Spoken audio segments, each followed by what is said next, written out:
Soc de formació periodista, perquè tota la meva vida havia volgut ser periodista internacional, però vaig fer un canvi de sector, ja fa gairebé 15 anys que estic al sector del retail, al sector del comerç. I per què vaig poder fer aquest canvi de sector? Doncs perquè soc d'aquelles persones que ha tingut la sort de trobar-se a la vida amb aquelles persones que et donen oportunitats per la teva actitud o per la manera de ser o perquè creuen en tu, en comptes de fer-ho només per l'experiència. I això va ser el responsable de recursos humans d'una de les empreses del grup Inditex. Jo, com que havia volgut ser periodista sempre, havia estudiat molts idiomes, havia viscut a diferents països i havia viatjat moltíssim perquè jo volia ser periodista internacional. Per tant, tots aquests idiomes i aquesta formació va fer que em donessin aquesta oportunitat. Jo no havia treballat mai en una botiga de roba, no havia plegat mai una samarreta, no en tenia ni idea. No us preocupeu que ja et dic que a Inditex em van enviar 3 mesos a botiga i vaig patir moltíssim, vaig patir de debò el que és realment la feina al punt de venda.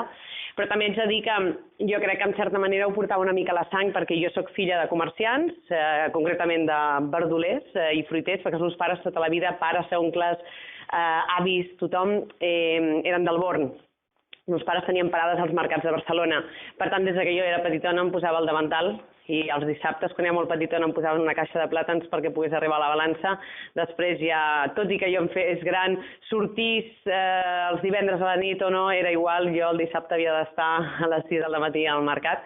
I llavors jo crec que aquesta relació amb el client i al veure l'esforç que havien hagut de fer els meus pares em va ajudar en certa manera a entendre molt millor el sector del retail. He treballat al món Inditex, he portat totes les cadenes, perquè he treballat a cadenes com Stradivarius, però després també he treballat a corporatiu, per tant m'he encarregat de totes les marques. He treballat, he obert uns 38 països, he treballat i viscut especialment el més fort de tots, ha sigut Rússia, que era el segon país quant a facturació del món Inditex. Era un país on ja teníem 400 botigues per tot el país i al cap del dia, avui ja us explicaré algunes anècdotes de coses que has de fer quan tens un problema, quines situacions, quines decisions has de prendre.